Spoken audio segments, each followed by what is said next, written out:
Hello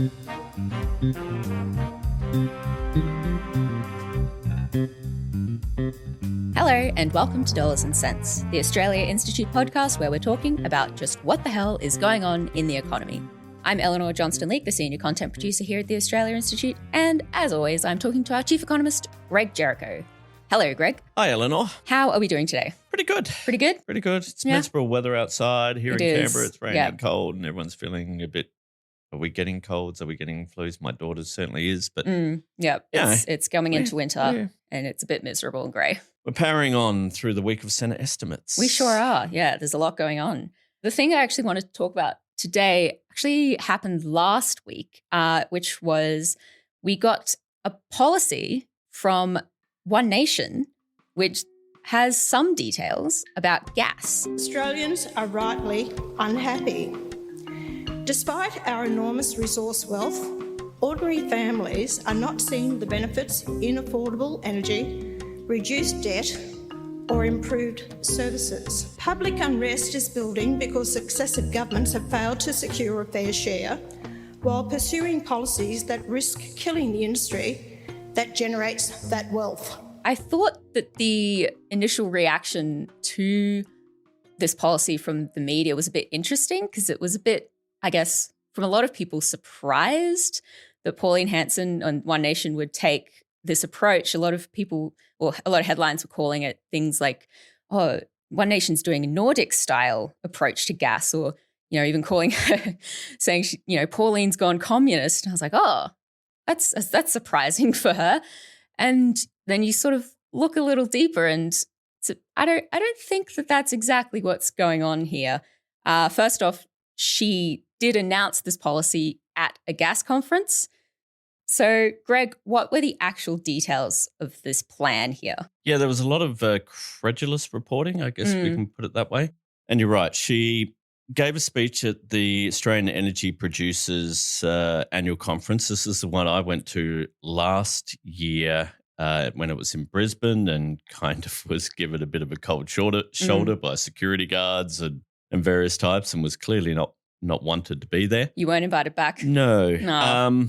And so the fact that she's announcing this big gas policy that apparently is going to revolutionise gas production and taxation and everything. We're going to get a bigger share of money from the gas industry, and she chose to announce it at a gas industry policy. Kind of gives it away that it's all she wasn't expecting an unfriendly audience there. One Nation has done more consultation with industry than this government has ever done. This bold new strategy will be supported by One Nation's long-standing policies of cutting red, green, black and blue tape and dumping net zero targets. The politics behind it is that Barnaby Joyce, who has never done anything that I can recall that would ever go against a mining company or a gas company, he has been kind of marshalling and shepherding Pauline Hanson through this new phase of One Nation, where they suddenly have a huge amount of poll support, at least. And where she kind of has to come up with some things. Some real policies. Yeah. I mean, if everyone's saying you're potentially the next opposition, you kind of have to. Yeah, at some stage. I mean, the problem for both of them is that they know that One Nation supporters, as we know from our polling, love a gas tax. They're very much in favour of tax on gas, almost as much in favour as Greens voters. They sort of come second. So clearly their voters want something done on tax. So the key for Barnaby, and also for Pauline, because she wants to stay in good with the miners like Gina Reinhardt and others, is to come up with something that sounds like something and it's actually not. And that's what she's got here. Senator David Pocock and the Greens Party, along with lobby groups like the Australian Institute, continue to call for an industry-destroying 25% tax on gas exports. One Nation is proposing a genuine partnership with the gas industry. We want more gas, more oil and more energy to drive our economy forward, pay down our debts and secure our energy future. The big announcement was, the government's going to take a 30% stake in gas production. Yeah. Like she's going to nationalize the gas industry. Yeah. Not quite, to put it mildly. For a start, none of this will apply to anything happening right now. So the Gorgon project, which is going to go for decades, that nothing changes there. She's proposed getting rid of the PRRT, which you think, oh, great. She's going to replace it with a royalty scheme, which we've kind of been pushing for. Except she's going to grandfather the PRRT for all projects that are existing now, these ones that are going to go for decades and decades. So basically no change there. Yep. All of this, I'm going to take a 30% equity stake. What, again, doesn't apply to existing projects, will only apply to new projects. And what happens first is she's going to give them a 30% tax cut in the exploration phase. Okay. So while they're basically setting the thing up and doing all the, drilling, getting down there and everything, they're getting a big 30% tax cut. Yeah. To, because she's a big drill baby drill kind of person, loves more gas. She's going to get rid of basically any environmental issues about any red tape. Any red tape, any new gas. So basically drill wherever you want, get everything you want while you're sort of looking for it, setting it all up, building the whole platforms and everything. You're getting a 30% tax cut. Yep. And then once we get in the production stage, the government will have the option of taking up to 30% equity stake in the production. And this is an imaginary one nation government would have the option to, And as whenever you hear the words up to. That includes zero. That includes zero. Yes, zero is up to 30%. That includes one. Yeah. And so think about it this way. There's a couple of things going on here. One is that gas companies around the world know that gas is on the way out. Yeah. By 2050, demand for gas is going to be a lot lower than it is now internationally because everyone's moving to net zero. Everyone's trying to get off actual greenhouse gas emissions. Get onto renewables. Yeah. Yep. So the demand for gas is going down. The government's own figures show this. So gas companies around the world know that now is the time to make hay because, profits and production in 10, 15, 20 years' time are going to be a lot less and a lot less profitable. So what Pauline Hanson is saying is you guys make your money now. We won't touch it. We'll keep the shitty PRRT in place, the Petroleum Resources Rent Tax that we know raises less money than beer excise, less money than tobacco excise, less money than HEX. All of that won't change a thing. But if you've got any new production that you want to sort of get ready that hopefully in 10, 15, 20 years' time you'll start actually producing, we'll give you a tax cut then.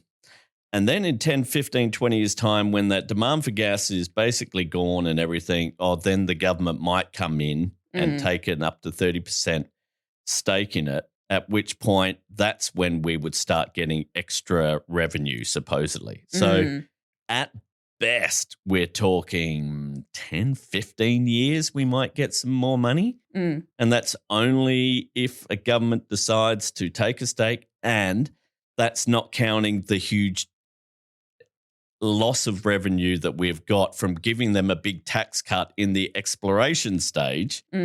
So it's just truly horrendous, really. It is basically a gift to gas companies that makes it sound like she's doing something. And it's no wonder gas companies were, welcoming her to the stage, and no one was coming out going, oh, this is horrendous, this is terrible. There was a bit of play acting of, there's some details that we'd be concerned about. But she seems to at least understand the industry. It's a horrible policy. It's also worth noting that she did announced that they would be cutting net zero policies. Yeah, because climate change isn't real. No, when you've got a policy that supposedly is going to get more revenue for gas, but at the same time she's saying she wants more gas, she's going to get rid of any red tape blockages to be able to open new gas fields. dump net zero, I mean, this is just gas company manna from heaven. They're loving what they're hearing, especially the whole grandfathering, especially the whole, this will only apply to new projects. And yep. I'm betting their lawyers would be like, oh, well, an extension of a project is still the same part of the same project. Yeah, it is a farce designed purely because One Nation voters love a gas tax. And this sounds, people have been talking about it as though it is. And there's obviously no figures attached, no sense of how much revenue will be raised, because we're talking, as I say, 15, 20 years away. Who the hell knows? And, you can't even apply her saying, we'll bring in a royalty regime, because that's only going to be on new projects. So again, who knows? And certainly we're missing out on right now. In fact, it should have been 5, 6 years ago. 7, 8, 9, 10 years ago should have been when we were doing the tax on gas exports. And obviously, this is something that the Australia Institutes, we especially on the podcast have talked about a lot. We've been supporting the ACTU's proposal for a 25% tax on gas exports, which, can you remind me, Greg, how much would that have raised if it had been instituted in 2022?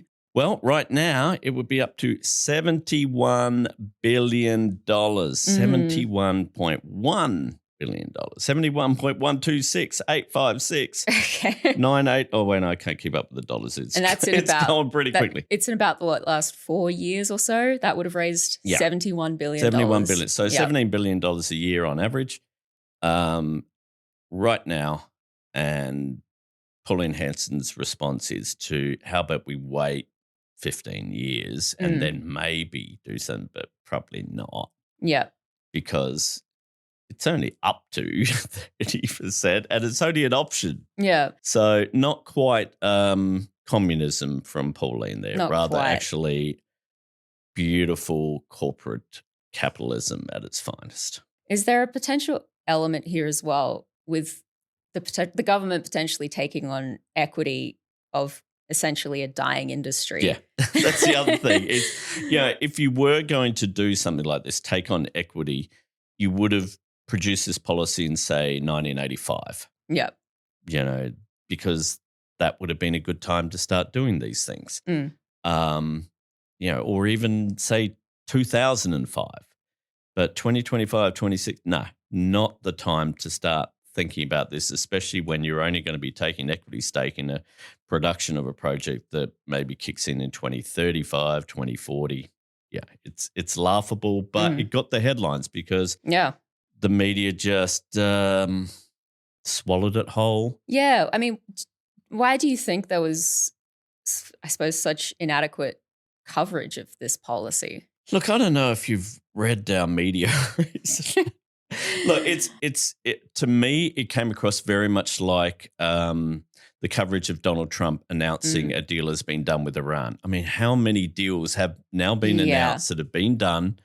Reports that, the Strait of Hormuz is about to open, and then, he was just bullshitting. Or, we've looked closer and, a deal is done so long as all these things that are going to get agreed to, which won't get agreed to. Yeah, so it was a bit like that. It was like, she's doing something. We better report it. And they just swallowed the media release. And it's like, come on, guys. Show some actual integrity of your reporting and maybe read the speech and think about it a bit before going, Nordic style.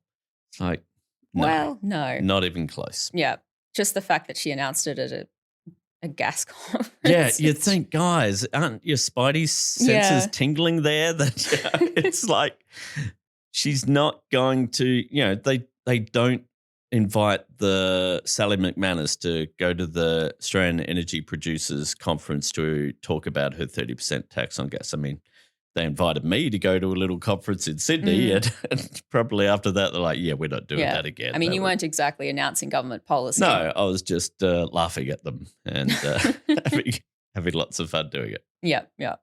Well, if anyone does want to read some decent analysis of One Nation's gas policy, I can recommend reading Amy Ramikis on The Point. She had a good write-up there. And also, if anyone's interested about why Greg knows exactly how much we've missed out on without a 25% gas tax, that's because you can find out exactly. We have a live tracker at gas.australiainstitute.org.au. It's a bit of a depressing watch. You just watch that number go up. It's over $71 billion. Billion dollars. All Going right. up $570 a second. Oh, boy. All right. Well, moving on, Greg. We had more policy announcements this week. Federal Employment Minister Amanda Rishworth has announced that there is going to be what she describes as once-in-a-generation reforms to Australia's employment services system. Our government is committed to delivering an employment services system that is focused on what matters most, helping people into work. Mutual obligations need to be fair, proportionate, and above all, effective in order to facilitate people into a job. Because every single participant, no matter how far they are from the labour market, deserves a system that provides a clear pathway to employment and can address their individual needs. She gave a speech at the National Press Club this week. The focus seems to be on reforms to mutual obligations essentially being what you are expected to do in order to receive unemployment benefits. She says that the current system was letting people fall through the cracks and they're going to set up a more streamlined approach. Greg, do we have any details about what's actually going to change here? Look, the reporting on this was very similar to Pauline Hanson's reporting, where they basically regurgitated the biggest changes in 30 years, generational change, massive upheaval.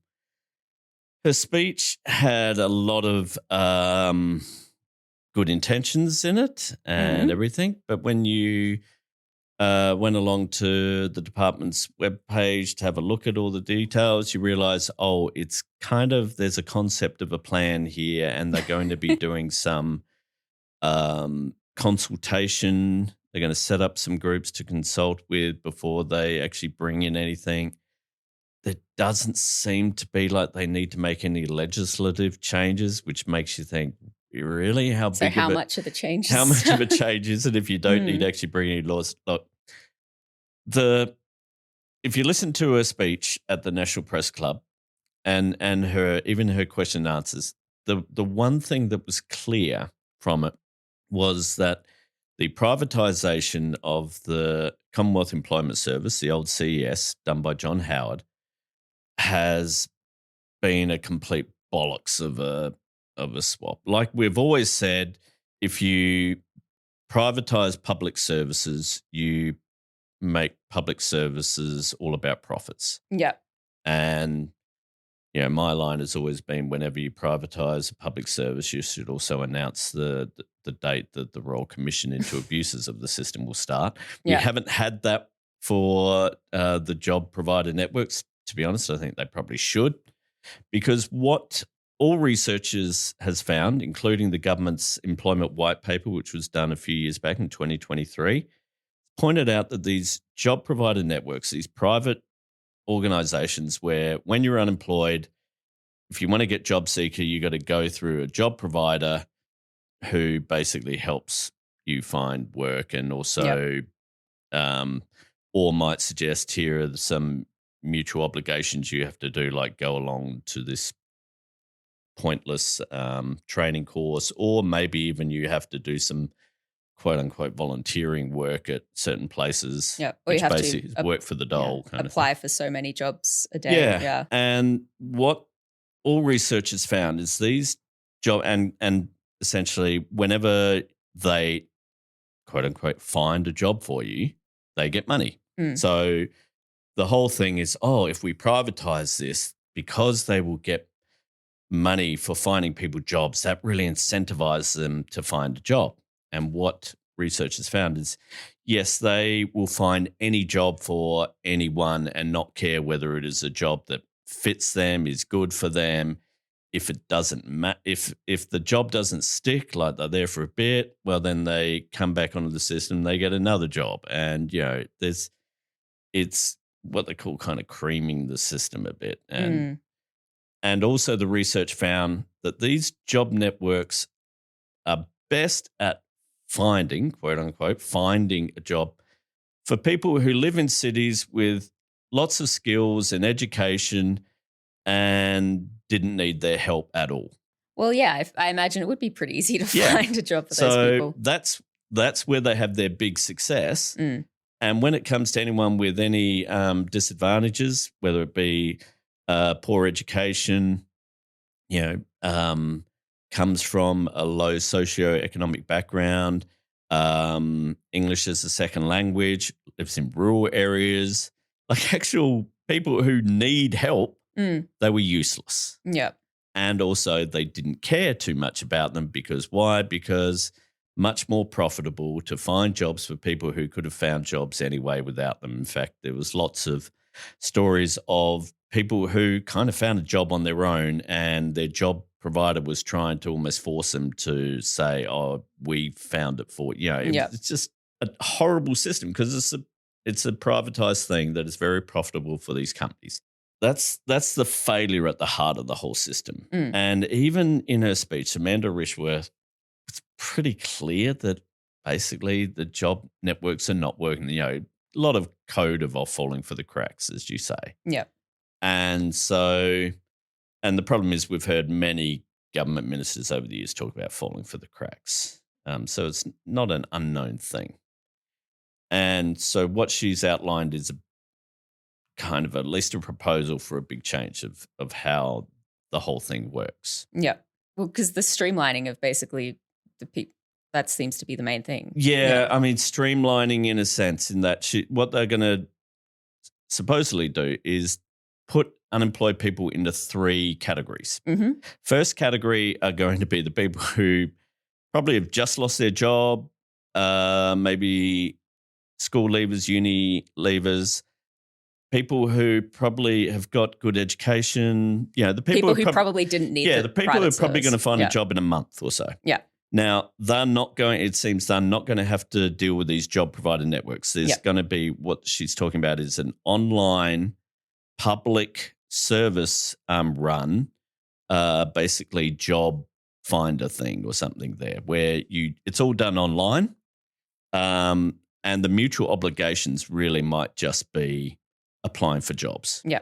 Doesn't seem there's going to be any of these stupid go do a course or go work at Lifeline or I think Baker's Delight and places like that. I'm not sure. But, of some companies where you think, oh, how's this going to help me get a job doing, working in an office or something if I've got like a Bachelor of Economics and I'm suddenly having to do this thing that I'm clearly not qualified to do in a sense. So that's going to be sort of gone and always done through a public service. You think, great, yes, finally sounds got rid good. of that. Yeah. But then there's stream 2 for those who are kind of a bit further away from the job market, maybe need a bit of help. They're going to still go through the privatized job providers. But it's going to be fixed this time. Do we have details about how it's going to be fixed? No, there's just going to be different It's going to be better incentives for the job providers to make sure that they don't just care about profit. They're not just going to care about profit in a private system. No, because the incentives will be set up so that doesn't happen. Yeah, and the mutual obligations will be a bit different. But again, not a lot of detail about punishments and things like that, because that's been the big problem. Is these job provider networks have been very good at, you didn't turn up to this thing even though you had brain cancer, which has been there've been some reports, people who have been in hospital, they've actually got a brain tumor or something like that. They're penalised for not showing up to their private provider courses or whatever. Or something like that, or didn't attend the meeting that they were meant to attend, and it's just horrendous. And what was happening was a lot of people were getting cut off their job seeker. They were getting that was the penalty. You lose job seeker for reasons that were complete bullshit, to put it blunt. So hopefully they'll be changing those Hopefully. parts. And then what's the third stage is, and it seems again that this is going to be privately done, but Amanda Rishworth did suggest this would be done by different organisations, hopefully new organisations, but I think really. But still private? Still private, and it's going to be quote-unquote intensive sort of stuff. Different mutual obligations, like you mightn't even need to be applying for a job at this stage because you lack the skills. So why applying for jobs at this point is kind of pointless. Yeah. But where it becomes a bit unclear is, like, let's say if you have, let's say you've been unemployed because you've actually got an ongoing illness or something, and so that's the reason why you've been long-term unemployed. Are you going to be lumped into this thing, and suddenly you've got all these onerous mutual obligations that you have, and it's like, is this still sort of stuck in the old system? It's, the three different paths or three different categories is not a new thing. In the past, they've done them. They've tried to have different mutual obligations for them, and it's all ended up just being a crock. I guess the one difference is at least one section is going to be public, but that seems to be the people who are least affected, who are least have an issue with the job provider networks because they almost don't need them, don't use them. They're unemployed for maybe 3 or 4 weeks. Yeah. Well, I mean, simple Simon. I suppose at least hopefully that'll, save some revenue, and that you won't be giving out these rewards to these job providers. It's not so much. I don't really care about saving revenue. I'd prefer they because of course the government has had to budget the cost of doing the increasing the public service to do this new thing. And I'd much prefer they spend that money doing that than spending money giving to the private sector. But that's what I'm saying. Yeah, well, they're not saving it. There's no net saving. It's just they're going to be reallocating rather than giving it to the private sector. They're giving it to the public sector. That would be nice. Yeah. And you would hope that it works so well that everyone's like, why aren't we doing this for everybody? Remember how we used to have a public sector Commonwealth Employment Service? Let's go back. We're a long way from that, but I don't remember that. Yeah. Oh, you're young. So again, it's the case of there was big headlines about this being the biggest change for 30 years. Is it going to be? Dunno. Could be. Don't know yet. Yeah. But there's a long way to go. And here's the other thing. She also announced that the job provider networks are all getting their contracts extended, I think, for 16 months. Okay. Just to ensure that there's security and no concerns during this transition period. I think, oh, great, yeah. So yeah, it's like she knows, everyone knows what the problem is. And then she says, oh, but we're just going to, it'll work this time. And it's like, you can't. Well, the problem is the private sector profit motive. Yeah. Yeah. And you can't fix that with regulation. You can't fix that with different incentives because they will just game those incentives to make profits. We see these same issues in, aged care, health, childcare, in the NDIS, which, we've talked about recently. Yeah.